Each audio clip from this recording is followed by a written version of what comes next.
ఇప్పుడైతే తెలంగాణలో ముఖ్యంగా జరిగే చర్చ అయితే రెండే విషయాల మీద జరుగుతుంది. ఒకటి బీసీల రిజర్వేషన్ గురించి, ఇంకొకటి జెడ్పీటీసీ, ఎంపీటీసీ మున్సిపల్ ఎలక్షన్స్‌లో జాగృతి ఎంట్రీ అని చెప్పేసి. మరి ఈ 2 విషయాల పైన మీ అభిప్రాయం ఏంటి? అసలు ఈ 2 విషయాల్లో ముఖ్యంగా 42% బీసీ రిజర్వేషన్స్ అనేది ఎన్నో ఏళ్ల నుంచి చేస్తున్న పోరాటం.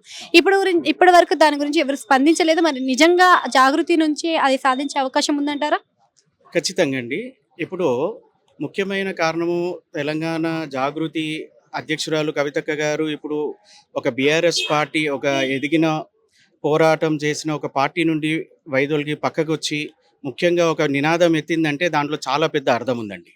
మరి ఈరోజు భారతదేశంలోనే ఈరోజు ఏదైతే సెన్సస్ చేసినారో దాని మీద కూడా ఎన్నో తప్పుడు విచారణలు ఉన్నాయి. దాని వెనకాల ఎన్నో ఆరోపణలు కూడా దాగున్నాయనేది కవితక్క గారి అభిప్రాయము. గతంలో కూడా ఎన్నోసార్లు చెప్పింది. నిర్భయంగా ఈరోజు కవితక్క గారు నిర్మమాటంగా అటు ఎవరి అదర్ క్యాస్ట్‌లా లేకపోతే ఫార్వర్డ్ క్యాస్టా లేకపోతే ఎస్సీ, ఎస్టీ అనకుండా అందరికీ సమానమైన హక్కులు రావాలనేదే ఒక ముఖ్యమైన నినాదం ఇక్కడ. అందులో బీసీలు ఒకవేళ పాపులేషన్ సెన్సస్ చూస్తుంటే అందులో చాలా క్లారిటీగా ఉంది. కొంతమంది అభిప్రాయంలో సుమారు 60% వరకు ఉన్నారు బీసీలని అనేది చాలా గట్టి అభిప్రాయం. మరి అటువంటి బీసీలకు కూడా ఈరోజు పొలిటికల్ స్టేటస్‌లో చూసుకున్నా గానీ, సోషల్ ఎకనామికల్ స్టేటస్‌లో కూడా చూసుకున్నా గానియండి, ఎక్కడ కూడా అన్నీ చాలా అవమానకరంగా వాళ్ళకి హక్కులు దొరకట్లేవు ఫస్ట్ ఆఫ్ ఆల్. అయితే వీటి మీదనే పోరాటం చేయాలి, ఒక సామాజిక తెలంగాణని ముందుకు నడిపించాలనేదే కవితక్క గారి అభిప్రాయం. దాంట్లో ఈరోజు కూడా సామాజిక తెలంగాణ అనే ఈరోజు తను తీసుకున్న నినాదాల మీద ఎన్నో గట్టి అభిప్రాయాలతోని తన ప్రెస్ మీట్లు పెట్టడం జరిగింది. ఈవెన్ సెంట్రల్ కమిషన్‌కి కూడా ఎలక్షన్ కమిషన్‌కి కూడా ఈరోజు జరగబోయే జెడ్పీటీసీ, ఎంపీటీసీ ఎలక్షన్‌లలో అటు మేజర్ పొలిటికల్ పార్టీస్ ఏవైతే బిగ్ పార్టీస్ ఉన్నాయో బీజేపీ గానియండి, కాంగ్రెస్ గానియండి, వారు కూడా అన్యాయం చేస్తున్నారు. మరి కనీసం వాళ్ళు ఎలక్షన్ మేనిఫెస్టోలో వాళ్ళే చెప్పినారు. ఎలక్షన్ మేనిఫెస్టోలో పెట్టిన తర్వాత కూడా వాళ్ళు బీసీలకి కనీస ధరంగా వాళ్ళు జెడ్పీటీసీ, ఎంపీటీసీ లెవెల్‌లో కూడా వాళ్ళకి రిజర్వేషన్ అక్కడ లాఫుల్‌గా చట్ట ప్రకారంగా అది అమలు అయినా కాకున్నా గానీ మేము మాత్రం ఖచ్చితంగా ఇస్తామని చెప్పిన తర్వాత కూడా ఈరోజు అన్యాయం చేస్తున్నారు. అయితే అటువంటి అన్యాయం అట్లీస్ట్ కనీసం కాంగ్రెస్ పార్టీ గానియండి, బీజేపీ పార్టీలే గానియండి, కనీసము వాళ్ళ లోకల్ పార్టీ క్యాడర్‌నైనా కాపాడాలి, బీసీ వర్గాలను కాపాడాలనేది అక్కగారి నినాదం. అందులో చాలా స్పష్టత ఉంది. మరి అట్లాంటప్పుడు మరి ఇటువంటి అన్యాయానికి గురైన బీసీల కోసం ఎవరైనా ఒక ముఖ్య లీడర్‌షిప్ ఉన్నది అంటే ఈరోజు మొత్తం తెలంగాణలోనే గానియండి, ఈరోజు మొత్తము మన భారతదేశంలోనే గానియండి, ఈరోజు కవితక్క గారు తప్ప ఇంకెవ్వరు మాకు మాత్రం కనబడట్లేరు. దానికి చాలా స్పష్టంగా ఈరోజు కవితక్క గారు ఆల్ ఇండియా ఫార్వర్డ్ బ్లాక్ అనే ఒక పొలిటికల్ పార్టీ ఏదైతే ఉందో, ఎవరైతే మహనీయులు నేతాజీ సుభాష్ చంద్రబోస్ గారు 1939లో ఏర్పాటు చేసినారో ఆ యొక్క పొలిటికల్ పార్టీ ఒక సింబల్ మీద ఈరోజు మా జాగృతి కార్యకర్తలకి, మరి ముఖ్యంగా బీసీ కార్యవర్గానికి అందరికీ కూడా పిలుపునిచ్చి ఈరోజు మీరు గట్టిగా పోటీ చేయండి, నేను మీకు మద్దతుగా ఉంటానని చెప్పేసి కవితక్క గారు చెప్పడం జరిగింది.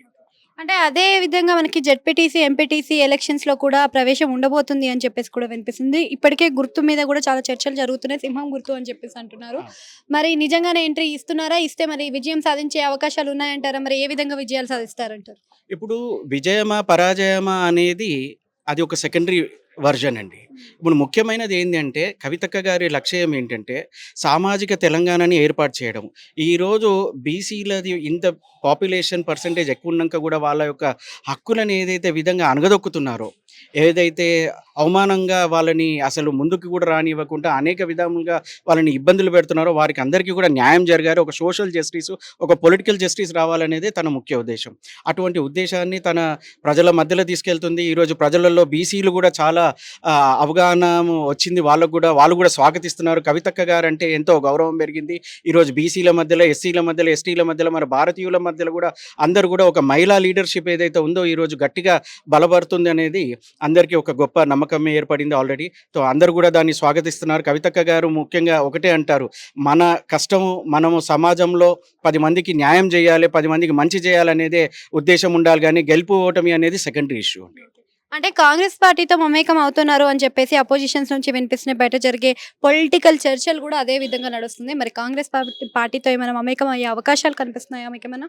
కాంగ్రెస్ పార్టీ మరి ఒక వర్జన్‌లో ఇంకో వర్జన్‌లో బీజేపీ పార్టీ వాళ్ళు అందరూ కూడా అక్కగారిని ఆహ్, సంప్రదిస్తున్నారు అనేది ఒక చర్చలాగా బయట ఉందండి. దానికి మేము ఎవరం కూడా ఇప్పుడు స్పందించే అవసరం లేదనుకుంటాము.